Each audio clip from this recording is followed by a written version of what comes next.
The Great Hall of the Galactic Council stretched out like a metal ocean. Thousands of alien beings filled the floating seats that hung in the air around the central speaking platform. Park Tae-min stood alone in the middle of that platform, feeling very small and very human. His dark suit looked plain next to the bright colors and strange shapes of the alien delegates. The Velkari wore flowing robes that changed color with their emotions. The Zephyrians looked like living crystals that sang when they moved. The morphic beings shifted their shapes every few seconds, never looking the same twice. Park Tae-min had been Earth's voice in this place for 10 years. 10 long years of trying to make these aliens understand that danger was coming. 10 years of being ignored, laughed at, or told that humans were too violent to understand peace. Today would be his last day here. Honored delegates, Park Tae-min began, his voice carrying across the silent hall. I stand before you one final time to speak for humanity and for Earth. A ripple of whispers went through the crowd. The Velkari delegate Thexandra raised one of her 4 arms. Her robes had turned a deep red color, which meant she was angry. Ambassador Park, Thexandra said, her voice like music played on broken instruments. Surely you do not mean to repeat the same warnings you have given us for years. We have made our position clear. The galaxy is at peace. Park Tae-min looked up at her floating seat. The galaxy is at peace, yes, but that peace is about to end. More whispers filled the hall. Some delegates made sounds that might have been laughter if they had come from human throats. The Zephyrian crystal singer Mordeth played a few notes that sounded like wind chimes in a gentle breeze. In their language, it meant foolish child, speaking of nightmares. We have been through this before, said Chancellor Velthana, the current leader of the council. She was from the Alkarai, a people who looked almost human except for their blue skin and 3 eyes. Your people see threats where none exist. You prepare for wars that will never come. Park Tae-min reached into his jacket and pulled out a small device. He pressed a button, and a hologram appeared above his head. It showed a map of the galaxy with bright dots marking all the known star systems. At the edge of the map, in a region, marked Void Sector, there were no dots at all, just empty black space. This is what our deep space sensors have been detecting for the past 5 years, Park Tae-min said. Dark energy readings from beyond our galaxy. Energy patterns that do not match anything in our databases. Energy that is moving toward us. The AI hologram zoomed in on the Void Sector. Strange waves of darkness seemed to pulse across the empty space, like ripples on a black pond. Our chief scientist, Lee So-jin, has studied these readings every day for 5 years. She believes they show signs of an intelligence. Something is out there, and it is aware of us. Thexandra's robes turned a brighter red. Your Lee So-jin is a military scientist. She sees war in every shadow because that is what humans do. You cannot imagine a universe without conflict. That is not true, Park Tae-min said, but his voice was tired. He had said these words so many times before. We want peace as much as you do, but we also know that sometimes peace must be fought for. Dr. Yaximilian of the Science Council stood up in his seat. He looked like a tall, thin tree with too many branches. Ambassador Park, we have examined your data. These energy readings could mean many things. A natural phenomenon. Background radiation from ancient star deaths. There is no proof of any intelligence or threat. There is no proof of safety either, Park Tae-min replied. What if we are wrong? What if something is coming and we are not ready? Then we will meet it with open hands and open minds, said crystal singer Mordeth. The notes he played now sounded like a gentle rain. Violence is the first refuge of the primitive mind. Civilization means finding peaceful solutions. Park. Tae-min closed his eyes for a moment. Behind his closed lids, he could see Lee So-jin back on Earth, working day and night in her laboratory. He could see her tired face as she showed him reading after reading, pattern after pattern, all pointing to the same conclusion. Something was coming from the dark between the galaxies, and it was not coming in peace. We have tried for 10 years to convince you, Park Tae-min said when he opened his eyes. We have shared our data, our concerns, our fears. We have asked only that you prepare for the possibility of danger. You have refused every time. Because your preparations always involve weapons, Thexandra said. Bigger guns, stronger shields, faster warships. You would turn our peaceful galaxy into an armed camp based on shadows and fears. Yes, we would, Park Tae-min said simply, because shadows sometimes hide real monsters. Chancellor Velthana leaned forward in her seat. What are you saying, Ambassador? Park Tae-min straightened his shoulders. The words he was about to speak would change everything, but they had to be said. Humanity withdraws from the Galactic Council, effective immediately. We can no longer be part of a body that refuses to take basic steps to protect itself. We will not watch our friends and allies walk blind into danger while calling it wisdom. The hall erupted in noise. Thousands of aliens speaking, singing, whistling, or clicking in their own languages. Some sounded angry, others surprised, a few seemed sad.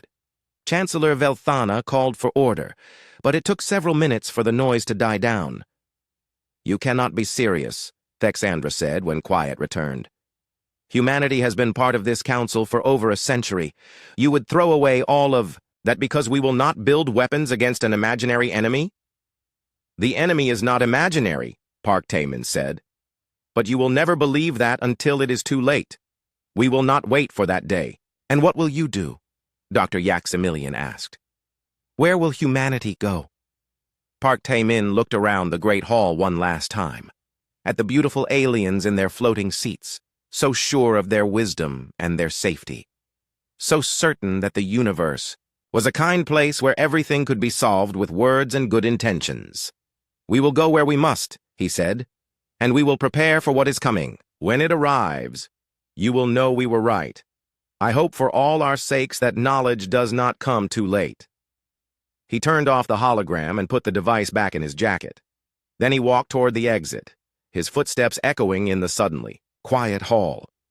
Behind him, Chancellor Velthana called out, If you leave now, do not expect to be welcomed back when you realize your mistake. Park Tae-min stopped at the door but did not turn around. Chancellor, he said, his voice carrying across the hall. When we meet again, you will be the one asking to come back. I pray that we will be able to help you when that time comes. Then he was gone, leaving the council to debate among themselves whether humanity was wise or foolish, brave or cowardly. They would have years to decide, though they did not know it yet. On the human transport ships waiting in orbit above the council world, Lee So-jin stood at a viewport, watching the planet below. The young engineer Kim Min-ho stood beside her, along with his grandmother Choi Hye-jung. Do you think they will listen now? Kim Min-ho asked. Lee So-jin shook her head. No, they will not listen until the darkness comes for them. But by then, it may be too late for listening. Choi Hye-jung, who had lived through many troubles in her long life, patted her grandson's shoulder. In the old country, we have a saying, she said in her quiet voice. You cannot wake someone who is pretending to sleep. The transport ships turned away from the council world and headed toward the empty regions of space where humanity would make its new home. Behind them, the great civilization of the galaxy continued its peaceful days, unaware that those days were numbered. In the void sector, something that had been sleeping for millions of years began to stir. It sensed the warmth of inhabited worlds, the energy of living beings, the sweet taste of civilization, and it was hungry. 5 years had passed since the humans left, and the galaxy had never been more peaceful.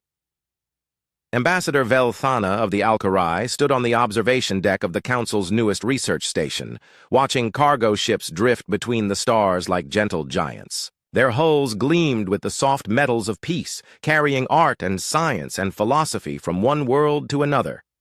Beautiful, is it not? Asked Crystal Singer Mordith, his crystalline form catching the starlight and breaking it into rainbow patterns. No weapons, no military escorts, no fear in the void between worlds. Velthana nodded, her 3 eyes reflecting the peaceful scene. This is what civilization looks like when it is not corrupted by paranoia and violence. The humans could never understand this.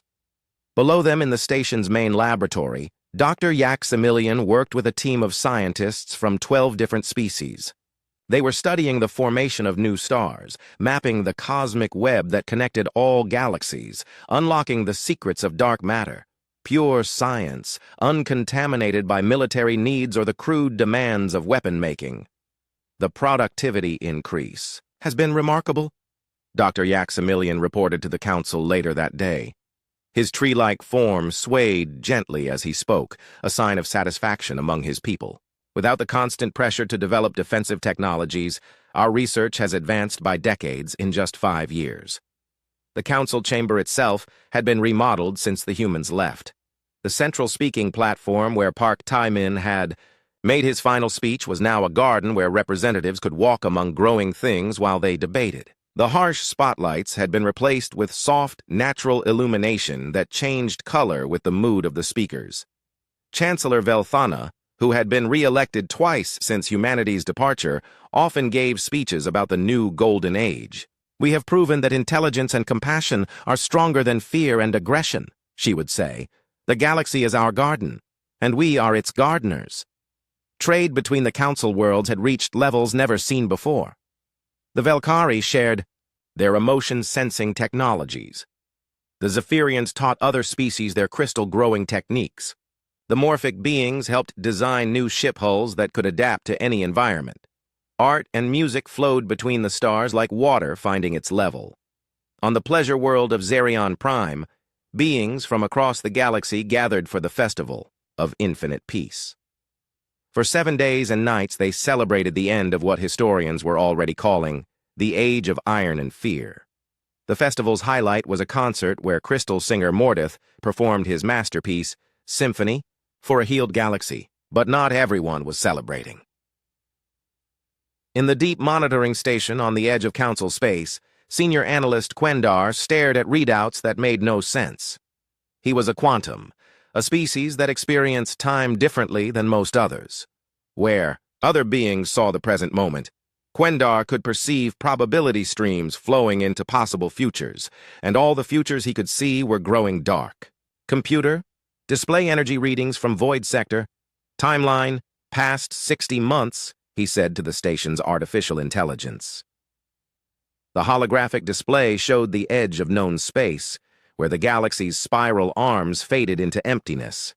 At first, the readings looked normal.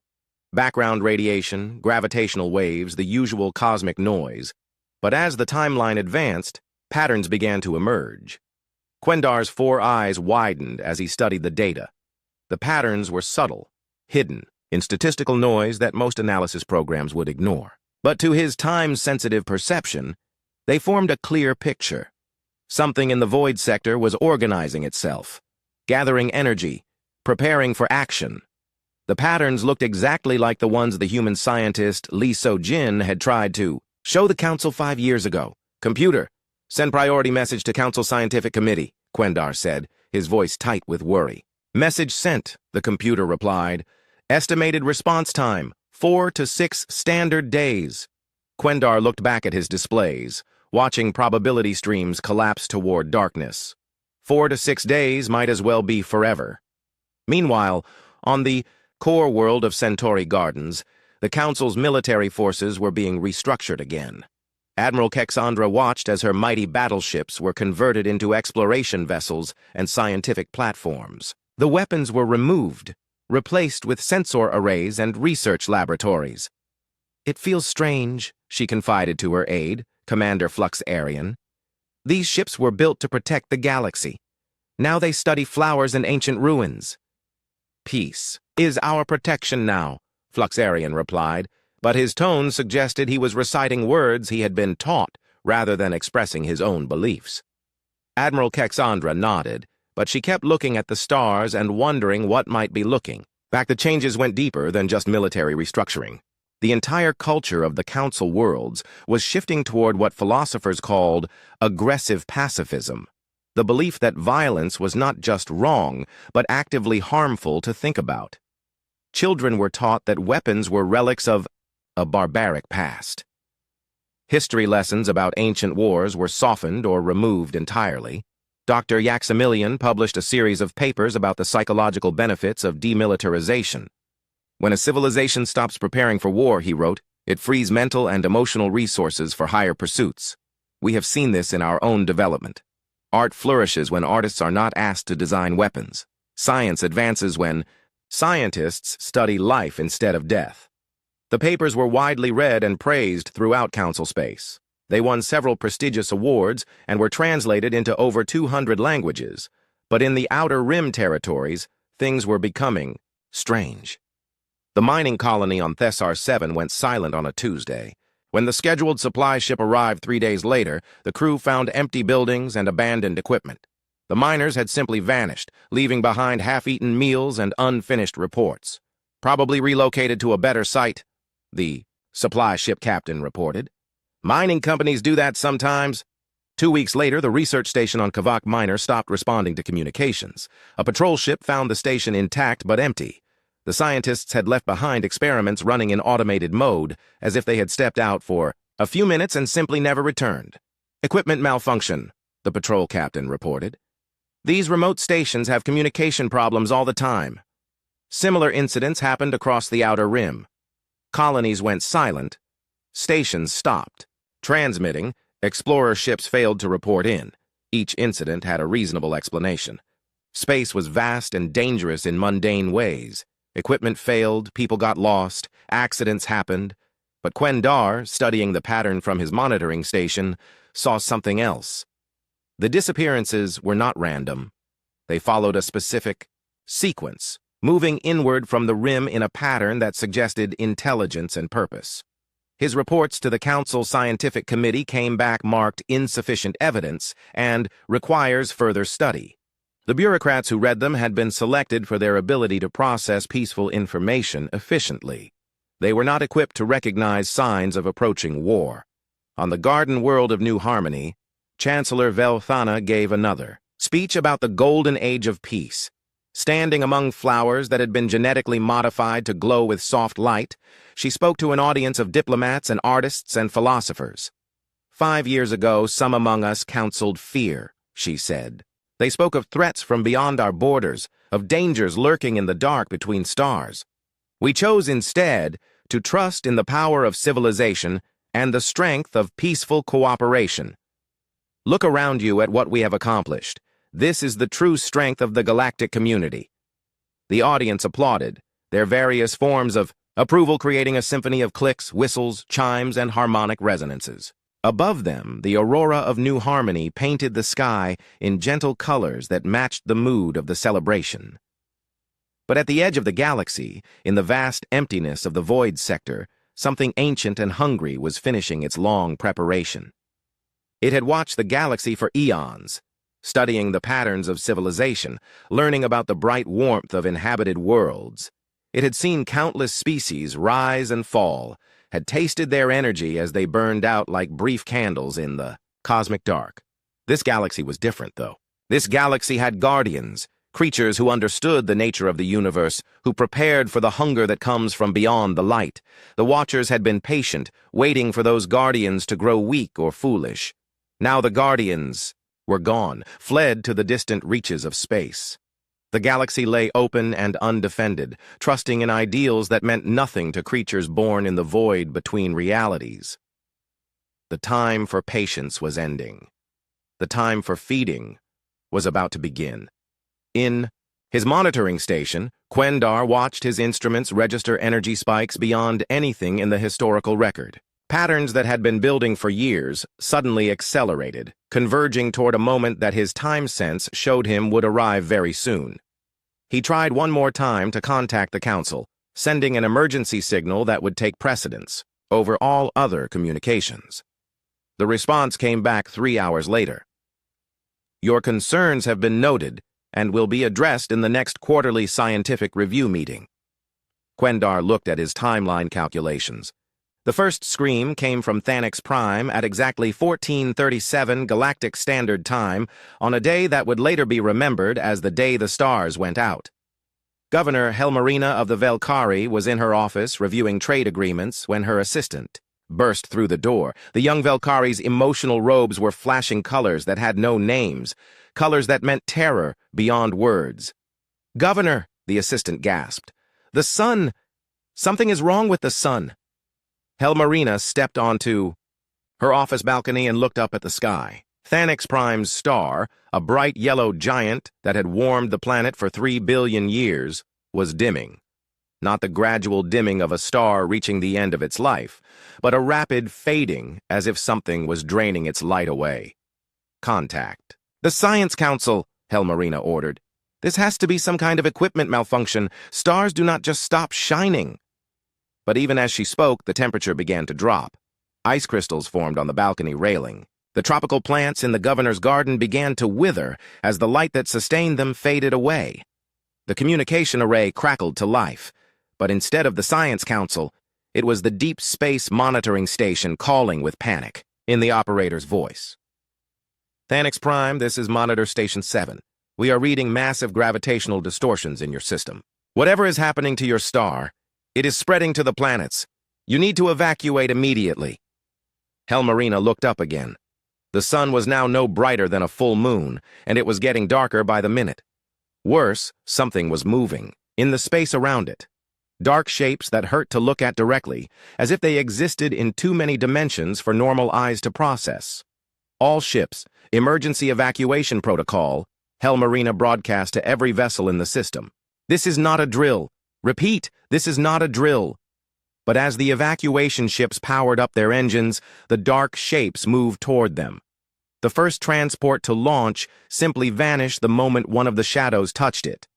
No explosion, no debris field, no distress signal. It was there one moment and gone the next, as if it had never existed at all. The second ship suffered a worse fate. As the shadow engulfed it, the ship began to unravel, not destroyed, but unmade. Its hull came apart at the molecular level, then the atomic level, then at levels deeper than that. The crew's final transmission was a confused plea. "We are coming apart. We are forgetting how to exist." Helmarina grabbed the emergency communicator from her desk. It was linked directly to the Council headquarters through quantum entanglement, bypassing normal space communication delays. "Mayday, Mayday," she broadcast. "This is Governor Helmarina of Thanix Prime. We are under attack by unknown entities. They are draining our star and destroying our ships. The entities appear to be... She struggled to find words for what she was seeing. The dark shapes moved like living things, but they were clearly not biological. They flowed like liquid, but they had structure like machines. They existed in normal space, but they also extended into dimensions that her eyes could not follow. "They are holes," she finally said. "Moving holes in reality. They consume everything they touch. Our star, our ships, our..." Her voice broke as she watched one of the shadows flow over the capital city. Buildings, people, vehicles, all of it simply ceased to exist as the darkness passed. "Please," Helmarina whispered into the communicator as the shadow approached her building. "Tell the council. Tell them the humans were right. Tell them something came from the void and it is hungry." The transmission ended. At council headquarters, Chancellor Velthana stared at the communication terminal in disbelief. Around her, the emergency command center erupted into controlled chaos as officials tried to make sense of what they had just heard. "Get me a direct link to our nearest fleet," Velthana ordered. Admiral Kexandra's face appeared on the main screen within minutes. Behind her, Kexandra's bridge crew was working frantically at their stations. "Chancellor, we have lost all contact with the Thanix system," Kexandra reported. "Our long-range sensors are showing impossible readings. The star appears to have stopped existing." "That is not possible," Dr. Yaximilian said from his position at the science station. "Stars do not simply disappear. There must be a natural explanation." "Then explain this," Admiral Kexandra said grimly. She transmitted her sensor data to the command center. The holographic display showed the Thanix system as it had been that morning. A bright star surrounded by 6 planets and hundreds of space installations. Then it showed the system now. Empty space, not destroyed, not exploded, simply absent. Where 13 billion beings had lived and worked and dreamed, there was nothing but void. "Sensor malfunction," Dr. Yaximilian insisted, but his voice was shaking. "Instruments can fail. We need to send a probe to verify." "I already sent a probe," Admiral Kexandra interrupted. "It transmitted for exactly 17 seconds after entering the system. The last image it sent was of something that looked like a black wave moving through space, consuming everything in its path." Chancellor Velthana felt something cold settle in her stomach. Admiral, take your fleet to the Thanix system. Full investigation protocols. Chancellor, Admiral Kexandra said carefully, my ships are not equipped for combat. If these entities are hostile, they cannot be hostile, Dr. Yaximilian said quickly. Truly intelligent species do not engage in unprovoked aggression. There must be some misunderstanding, some failure of communication. Admiral Kexandra's expression suggested what she thought of that theory, but she simply nodded. Understood. Fleet will depart within the hour. The fleet that approached the former Thanix system was a marvel of peaceful engineering. The ships were sleek and beautiful, designed for exploration and scientific research. Their hulls were made of living metal that could adapt to any environment. Their sensor arrays could detect a single molecule at interstellar distances. Their laboratories contained the most advanced equipment in known space. What they did not have were weapons. Fleet Commander Zorthak stood on the bridge of the flagship Science's Dawn as they dropped out of hyperspace at the edge of the Thanix system. He was a veteran officer who had served in the fleet for 40 years, but nothing in his experience had prepared him for what he saw.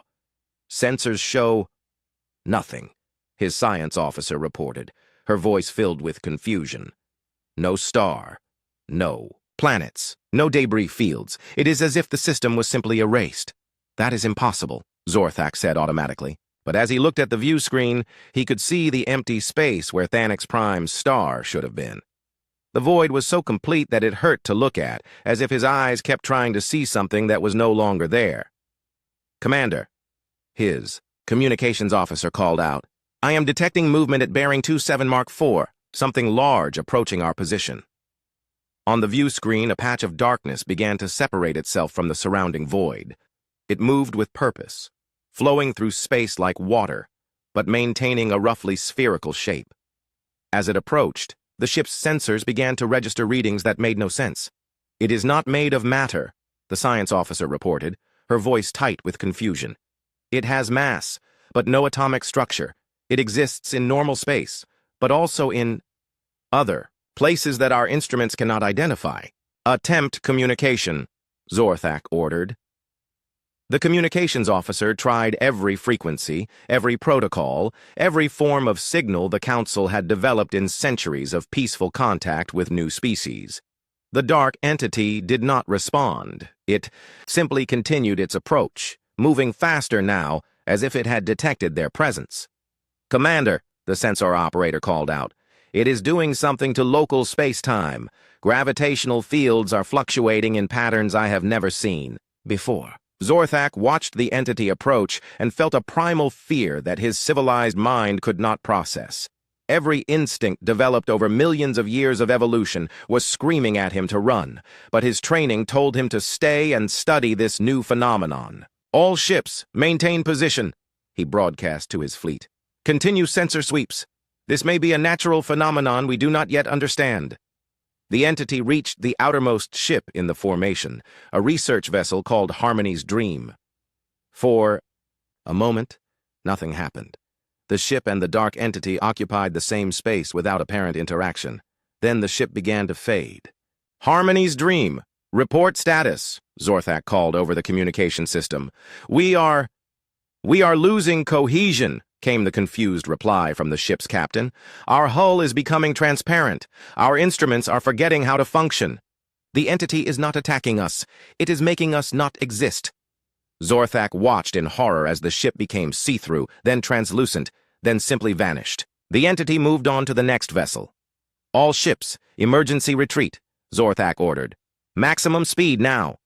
But hyperspace would not engage. The entity's presence was doing something to the fabric of space-time that prevented faster-than-light travel. The fleet was trapped at sublight speeds, while darkness flowed from ship to ship, unmaking them one by one. Zorthak managed to get off one final transmission before the entity reached his flagship. Council Command. This is Commander Zorthak. The entities are not natural phenomena. They are predators. They consume not just matter and energy, but the very concept of existence. They cannot be reasoned with or communicated with. 6 months after Thanix Prime, the Galactic Council was dying by degrees. The war room deep beneath Council headquarters had been built during the ancient Catherian conflicts, but it had not been used in over 3 centuries. Now it hummed with desperate activity as beings from across the galaxy tried to find a way to fight an enemy that should not exist. Chancellor Velthana looked older than her years as she studied the holographic map floating above the central table. Red markers showed the systems that had been consumed by the entities the military had started calling devourers. 47 star systems, over 200 billion beings, gone as if they had never existed. The pattern is accelerating, reported Admiral Kexandra, one of the few fleet commanders to survive the initial encounters. Her voice was hollow, aged by the impossible things she had witnessed. They consumed 3 systems last week. This week it was 7. Next week, she did not finish the sentence. Everyone in the room could see the trajectory on the map. The dark tide was moving inward toward the core worlds, where most of the galaxy's population lived. Dr. Yaximilian stood at a side console, his tree-like form drooping with exhaustion. For months, he had led teams of scientists trying to understand the devourers, and for months they had failed completely. Every probe we send simply vanishes, he reported. Every attempt at communication is ignored. We cannot even determine what they are made of because our instruments forget how to function when they get close to the entities. What about weapons? Asked General Mordinix, the Council's highest-ranking military officer. Surely something can harm them. Admiral Kexandra laughed bitterly. We tried everything. Plasma cannons pass right through them. Nuclear missiles detonate without effect. Even our most powerful energy weapons do nothing but light up empty space. Because they are not really in our space, Dr. Yaximilian added. They exist here, but they also exist elsewhere, in dimensions we cannot access or understand. Attacking them is like trying to hurt a shadow by stabbing the wall it falls on. Chancellor Velthana closed her 3 eyes and tried to think. The Council had faced challenges before, but nothing like this. Every crisis in their history had been solved through negotiation, compromise, or superior technology. But how do you negotiate with hunger itself? How do you compromise with entities that want to unmake your entire reality? What about the humans? Asked Commander Fluxarian from his position near the communications station. They warned us this would happen. Maybe they know how to fight it. The room fell silent. For 6 months, no one had spoken about humanity's departure. It was too painful to admit that the Council's great act of enlightenment had been a terrible mistake. The humans are gone, Dr. Yaximilian said finally. They withdrew to the outer rim. For all we know, the devourers consumed them months ago. We do not know that, Chancellor Velthana said slowly. And we need to know. Commander Fluxarian, prepare a deep space reconnaissance mission. Find out what happened to the human worlds. The search took 3 weeks and covered half the galaxy. Scout ships followed faint ion trails and quantum signatures, tracing the path humanity had taken when they left Council space. Most of the trails were years old and led nowhere. But finally, a long-range probe detected something in the Crimson Veil Nebula, a region so dense with radiation and gravitational anomalies that no one had ever bothered to explore it thoroughly. Navigator Quindaros was the first to see the readings when the probe transmitted its data. He stared at his instruments for a long time, running the scans again and again to make sure they were not malfunctioning. Chancellor, he called across the war room, his voice strange. You need to see this. The holographic display changed to show the interior of the Crimson Veil Nebula. What they saw there defied everything they thought they knew about humanity. Massive structures hung in the nebula's heart, protected by the radiation clouds that would kill most organic life. They were not the graceful organic shapes favored by Council architects. These were brutal, angular constructs that looked like they had been designed by beings who understood that the universe was fundamentally hostile. Are those space stations? Admiral Kexandra asked. Space fortresses, Navigator Quindaros corrected. Look at the energy readings. Those structures are generating power levels that match small stars, and those formations around them. The Yao display zoomed in to show fleets of ships unlike anything in Council databases. They were not the sleek, peaceful vessels that carried art and philosophy between the stars. These ships looked like weapons that happened to have engines attached. Their hulls bristled with devices that hurt to look at directly. technologies that seemed to violate several fundamental laws of physics. How many ships? Chancellor Velthana asked quietly.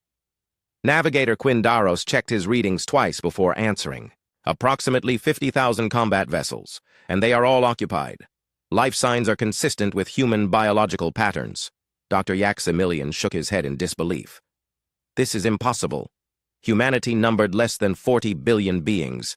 When they left, how could they build so much in just 5 years? Maybe, Admiral Kexandra said slowly. They did not build it in 5 years. Maybe they have been building it much longer. The implications of that statement settled over the room like a cold wind. Had humanity been preparing for this war even while they served on the Council? Had they been secretly building weapons and fortresses while publicly advocating for galactic peace? We need to contact them, Chancellor Velthana decided. Send a diplomatic mission, full formal protocols. The diplomatic ship that approached the Crimson Veil was the Council's finest. Its hull was made of crystallized harmony, a living metal that changed color to reflect the peaceful intentions of its crew. Its communication arrays could translate between any known languages. Its holds were filled with gifts and cultural exchanges meant to demonstrate goodwill. None of that mattered to the human ships that intercepted them at the nebula's edge. Admiral Lee Ji-hoon stood on the bridge of the warship Iron Necessity as the alien vessel appeared on his screens. The ship was beautiful, he had to admit. It practically radiated peace and civilization and all the gentle virtues that the galaxy held dear. It also carried no weapons and no shields, which told him everything he needed to know about how much the Council had learned from 6 months of war. Sir, his communications officer reported, the alien vessel is broadcasting on standard diplomatic frequencies. They are requesting permission to enter the nebula and speak with human authorities. Admiral Lee Ji-hoon looked at the peaceful ship and felt something like pity. These beings still thought they lived in a universe where problems could be solved with words and good intentions. The Devourers had not yet taught them that some hungers could only be answered with superior force. Grant them passage, he ordered, but escort them. I want a full battle group around them at all times. The Council ship followed its escorts, deeper into the nebula, past defense platforms that could have cracked planets and through minefields that existed in 7 dimensions simultaneously. Ambassador Thexandra stood at the observation deck, watching the human fortifications with growing unease. They have turned this entire nebula into a weapon, she whispered to her aide. The aide, a young Zephyrian who had never seen military installations before, played notes that translated roughly as, "Why would anyone build such horrible things?" Ambassador Thexandra did not answer. She was beginning to understand why, and the knowledge filled her with dread. They were brought to a space station that dwarfed the largest Council habitats. Its docking bays alone could have housed the entire diplomatic ship. As they walked through corridors lined with metal that seemed to absorb light, Ambassador Thexandra felt increasingly small and fragile. General Park Soo-min was waiting for them in a meeting room that would have been called Spartan by human standards and was absolutely terrifying by Council standards. The walls were bare metal. The lighting was harsh and functional. The only decoration was a holographic display showing the current positions of Devourer forces, and they were much closer to the core worlds than the Council had realized. Ambassador Thexandra, General Park said without preamble, I remember you from the Council chambers. You were very eloquent about humanity's violent nature. Ambassador Thexandra's robes shifted through several colors before settling on deep blue, the color of formal regret among her people. General Park, the Council has come to ask for humanity's help. We were wrong about the threat. Yes, General Park said simply. You were wrong. 47 star systems worth of wrong. The general's voice was calm, but Ambassador Thexandra could see something burning in her eyes. Not anger, exactly. Something colder and more dangerous. We are prepared to offer reparations, Ambassador Thexandra said quickly. Technology transfers, resource sharing, formal apologies to the human government. We do not want apologies, General Park interrupted. We want to know why you are here.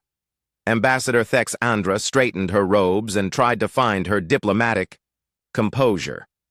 The Council requests human assistance in defending against the Devourer entities. Our conventional forces have proven inadequate. General Park stood and walked to the holographic display. She touched a control, and the image zoomed. In on a sect, the human fleet that emerged from the Crimson Veil Nebula was like nothing the galaxy had ever seen. Fleet Admiral Choi Dong-min stood on the bridge of the dreadnought Inevitable Consequence as his armada dropped out of hyperspace at the edge of Velkari territory. 300 ships moved in perfect formation, their hulls black as the void between stars, their weapons systems generating energies that made nearby space itself seem uncomfortable. On the observation deck of the Council monitoring station, Emergency Chancellor Velthana watched the human fleet approach and felt her 3 hearts beating in patterns she had never experienced before. Fear was not an emotion her species had evolved to handle well. "Those are not the ships they had when they left," Admiral Kexandra said quietly. Her voice carried the hollow tone of someone who had seen too much in too short a time. "These are something else." Dr. Yaximilian was frantically trying to analyze the energy signatures coming from the human vessels. His instruments kept giving him readings that should have been impossible. "Chancellor," he said, his tree-like form trembling, "I cannot properly classify what those ships are carrying. The energy patterns do not match any known weapon systems. They appear to be generating effects that operate outside normal physics." Fleet Admiral Choi Dong-min opened a communication channel to the Council forces. His image appeared on their main screen. A human face that looked like it had been carved from stone. Eyes that had seen things no peaceful being should ever have to witness. "This is Fleet Admiral Choi Dong-min of the Human Defense Force," he said without preamble. "We are here to engage the Devourer entities. Any Council vessels in the combat zone should withdraw immediately. We cannot guarantee your safety during the coming battle." "Admiral Choi," Chancellor Velthana replied, "we are grateful for your assistance. Our forces will coordinate with yours according to standard Council military protocols." "No," the Admiral interrupted. "Your forces will stay out of our way. This is not a battle you are equipped to fight. This is not a battle you want to understand." Before Chancellor Velthana could respond, proximity alarms began screaming throughout the monitoring station. On the edge of the system, space began to twist and buckle as something pushed through from the dimensions beyond normal reality. The Devourers had arrived. They came like a tide of living darkness, flowing through space in formations that hurt to look at directly. Dozens of entities, each one large enough to engulf a space station, moving with the patient hunger of predators who had never known defeat. The Council forces immediately began their standard protocols: long-range sensor sweeps, communication, attempts, defensive positioning designed to minimize casualties while gathering intelligence. The human fleet did something entirely different. "All ships, engage Pattern 7, Admiral Choi ordered. "Quantum disruptors online. Target the spaces between their thoughts." What happened next would be studied by xenopsychologists for decades, assuming any xenopsychologists survived to do the studying. The human ships opened fire with weapons that should not have existed. Instead of energy beams or projectile weapons, they fired concentrated bursts of altered reality. Where the weapons struck, the Devourers were forced back into normal space-time, their multi-dimensional forms compressed into 3 dimensions where they could be properly targeted. Captain Lee Min-jun commanded the destroyer Sharp Rebuke as it dove into the heart of the Devourer formation. His ship's hull was covered in symbols that seemed to shift and move when observed directly. Mathematical equations given physical form, theories about the nature of existence made manifest in metal and energy. "Engineering, give me maximum power to the conceptual artillery," he ordered. "Conceptual artillery at full charge," came the reply from Chief Engineer Kim Jae-won. "Targeting abstract concepts, hunger, void, negation, firing solutions locked." The Sharp Rebuke fired weapons that attacked not the Devourer's physical forms, but the ideas that gave those forms meaning. Concentrated volleys of pure logic, weaponized philosophy, applied mathematics sharp enough to cut through the fabric of reality itself. For the first time since they had emerged from the void between galaxies, the Devourers felt something they had never experienced: pain. One of the entities recoiled as Lee Min-jun's weapons struck it, its form flickering between dimensions like a damaged hologram. The wound that appeared in its structure was not made of absent matter, but of absent meaning. The creature had been forced to forget how to exist in that specific location. Target is damaged but mobile, Lee Min-jun reported to the fleet. Switching to Pattern 12. Time to show them what humans learned in the dark.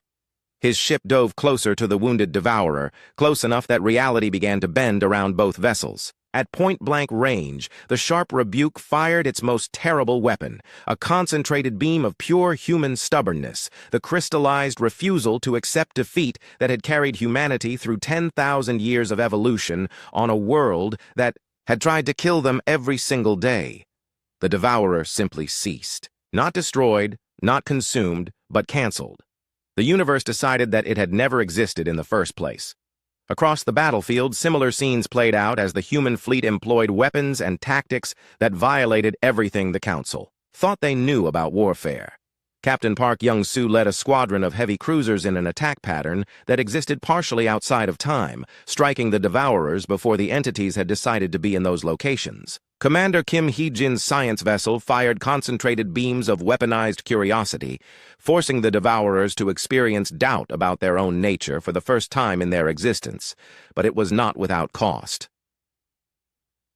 The destroyer righteous. Fury pushed too close to a group of devourers and was caught in a feedback loop from its own weapons. The ship's crew began to forget their own names as the boundary between their thoughts and the void started to dissolve. Captain Yoon Soo-jung managed to get off one final transmission before ordering her ship's self-destruct. "This is Fury. We are being unmade from the inside out. Tell my family that we remembered how to die human." The explosion that followed was not just nuclear fire, but a release of concentrated human will that carved a sphere of absolute reality out of the distorted space-time around the Devourer formation. 3 entities were caught in the blast and found themselves suddenly, violently forced to exist according to human physics. They did not survive the experience. On the monitoring station, Dr. Yax Emilian watched the battle through instruments that kept trying to shut down rather than process what they were observing. "This is impossible," he whispered. "They are not just fighting the Devourers. They are fighting the fundamental nature of reality and winning." Dr. Kim Hye-jin's voice came over the communication system as her ship fired another impossible weapon. "Dr. Yaximilian, reality is not fundamental. It is negotiable. We have spent 5 years learning the terms of that negotiation." The tide of battle had turned. Devourers that had consumed entire star systems without effort were retreating before the human advance. Some tried to escape back into the dimensions beyond normal space, only to find that human weapons had followed them there, poisoning the void itself with concepts like justice and mercy and the absolute refusal to surrender. Admiral Choi Dong-min watched the enemy retreat and allowed himself a moment of satisfaction. But only a moment. "All ships, maintain pursuit," he ordered. "Do not let them regroup in the deep void. We end this here." The human fleet followed the Devourers into spaces that had no names, dimensions where mathematics worked differently, and the laws of physics were merely suggestions. They fought battles in realms of pure concept, where the weapons were ideas and the casualties were possibilities that would never exist. General Park Soo-min coordinated the assault from her command ship, the Necessary Evil. She had spent 5 years preparing for this war, 5 years learning how to think like a creature that existed to consume reality itself. The knowledge had changed her, changed all of them. They were no longer quite the same species that had left Council space. "Target the core manifolds," she ordered. "Force them to choose between existing and not existing. Make the choice painful." The final engagement took place in a region of space where space itself was optional. The last group of Devourers made their stand in a pocket dimension they had carved out of pure hunger, a realm where they should have been invincible. Captain Kim Tae-ho led the assault aboard the battleship Final Argument. His ship existed in 17 dimensions simultaneously, its crew protected by armor made of crystallized determination and weapons forged from the collective stubbornness of an entire species. "Remember," he told his crew as they prepared for the final push, "we are not fighting for victory. We are fighting for the right to define what victory means." The Final Argument dove into the heart of the pocket dimension, its weapons firing continuously. But these were not the crude energy weapons the Council understood. These were tools that rewrote the fundamental equations that governed existence itself. When the battle ended, There was nothing left of the devourers but empty space and the lingering memory of hunger that would never again be satisfied. The entities that had consumed 47 star systems, that had threatened to devour the entire galaxy, had been not just defeated, but erased.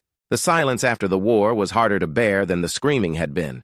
Ambassador Park Taemin stood once again on the speaking platform in the Great Hall of the Galactic Council, but everything had changed. The floating seats that had once held thousands of delegates now accommodated barely 300 survivors. Entire species had been lost when the devourers consumed their homeworlds. Others had suffered casualties so severe that their civilizations would take centuries to recover. The scars were visible everywhere. Crystal Singer Mordeth's perfect crystalline form now bore fractures that caught the light in painful ways, wounds caused by watching his people's harmony stations be unmade by hungry darkness. Dr. Yaximilian's tree-like shape was missing several major branches, lost when his research facilities had been caught in the backlash from human weapons that rewrote the laws of physics. But they were alive. The galaxy was alive. And that was due entirely to the species they had cast out 5 years before. "Honored delegates," Park Taemin began, his voice carrying easily across the smaller chamber. "I stand before you again, not to make demands or issue warnings, but to explain what has happened and what must happen next." Chancellor Velthana, her 3 eyes now permanently dimmed by the things she had witnessed, gestured for him to continue. The formal protocols of the council seemed almost absurd after what they had all been through. "The entities you called devourers were scouts," Park Taemin said simply. "They were sent ahead to test the galaxy's defenses and prepare the way for larger forces. We have won this battle, but the war is far from over." A ripple of dismay went through the assembled delegates. They had hoped, despite everything they had seen, that the nightmare was finally over. "How can you know this?" asked Admiral Kexandra, one of the few council military officers to survive the conflict. She had aged decades in the space of months, her face marked by the strain of commanding forces in battles that violated the fundamental laws of reality. Park Taemin activated a holographic display above his head. It showed the galaxy as it existed now, marked with the empty spaces where star systems had been consumed. But beyond the galactic rim, in the vast darkness between galaxies, new energy patterns were forming. "Our deep space monitoring stations have detected movement in the void," he explained. "Energy signatures thousands of times larger than anything the Devourers produced. Whatever sent them is aware that they failed, and it is preparing a response." Dr. Yaximilian struggled to process the implications. "You are saying that the entities that nearly destroyed our civilization were merely the advance guard?" "I am saying," Park Taemin replied, "that the entities that nearly destroyed your civilization were the smallest weapons in an arsenal we cannot yet comprehend. The true enemy exists in spaces between realities, in dimensions where concepts like existence and non-existence are just different flavors of the same meal." The hall fell silent, except for the soft sounds of various species trying to cope with despair. Some wept, others made sounds that had no human equivalent, but clearly expressed the same emotion. "Then we are doomed," Crystal Singer Mordeth played, in notes that sounded like breaking glass. "If these were merely scouts, what hope do we have against the full force of such entities?" Park Taemin looked around the chamber at the remnants of galactic civilization. These beings had learned to think in terms of art and philosophy and peaceful cooperation. Even after everything they had witnessed, they still thought like civilians in a universe that had no room for civilians. "You have hope," he said, "because humanity has spent 5 years preparing for exactly this scenario. We knew the Devourers were just the beginning. We have been building weapons and defenses designed to fight entities that exist partially outside the framework of reality itself. And the cost?" Chancellor Velthana asked quietly. Her voice carried the weight of someone who had seen what human weapons could do, had watched ships fire concentrated beams of pure logic and weaponized stubbornness. "The cost," Park Taemin said, "is that you must choose between remaining what you are and remaining alive. To fight monsters that exist beyond the boundaries of normal reality, you must be willing to step beyond those boundaries yourself." General Lee Soo-jin entered the chamber at that moment, her presence immediately noticeable even though she made no sound. She was one of the human military leaders who had fought in the deep spaces where reality was optional, and it showed. Her eyes held depths that hurt to look into directly, and the air around her seemed somehow thinner, as if existence itself was negotiable in her vicinity. "The Council has two choices," she said without preamble, addressing the chamber in a voice that carried harmonics from dimensions that had no names. "You can maintain your current peaceful civilization and trust in humanity to protect you when the next wave arrives, or you can learn to protect yourselves by becoming something that can fight on equal terms with entities that consider the laws of physics to be merely suggestions." "What would that involve?" Admiral Kexandra asked, though her expression suggested she already suspected the answer. General Lee gestured, and new images appeared in the holographic display. They showed human training facilities hidden in the dark spaces between stars. Places where beings learn to think in ways that civilian minds could not process. "We can teach your people to weaponize mathematics," she explained, "to turn philosophy into artillery, to make logic sharp enough to cut through the fabric of space-time itself.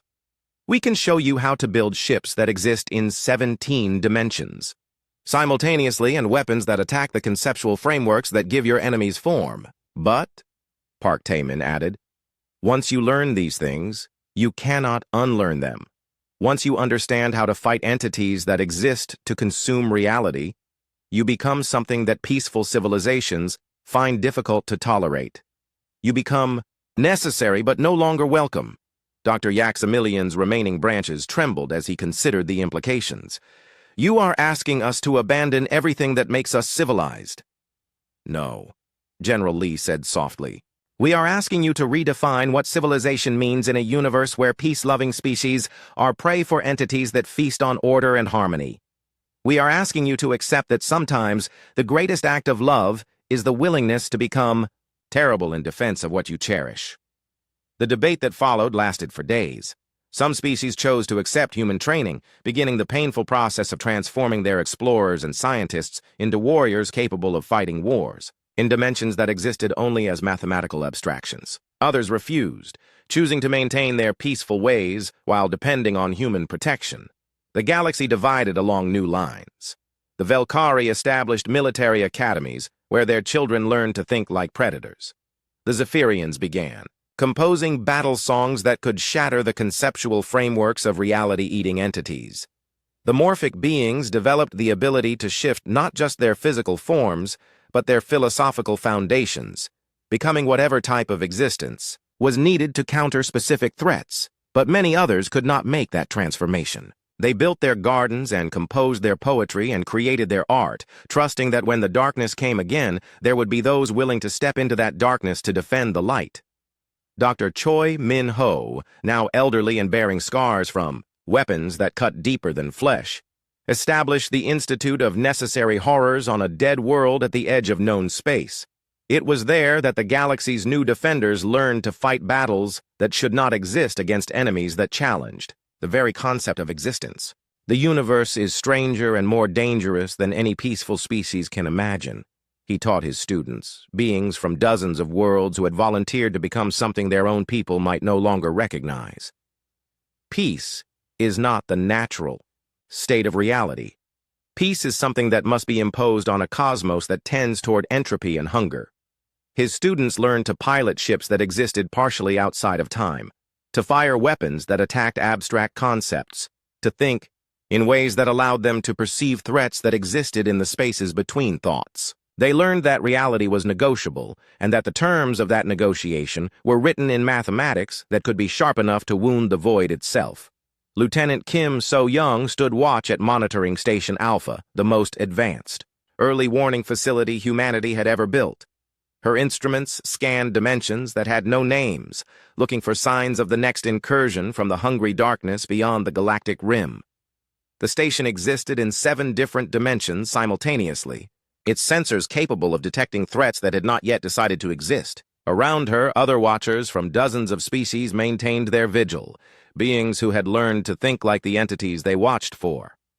"Contact bearing 27 Mark 9, reported scanner technician Velthara, a Velkari who had trained at the Institute until her emotional robes had learned to display colors that meant readiness for necessary violence. Kim So-young studied the readings. Deep in the void between galaxies, something vast was stirring. Energy patterns that dwarfed anything the Devourers had produced were beginning to organize themselves into purposeful forms. "Time to arrival?" she asked. "Approximately 18 standard months," Velthera replied.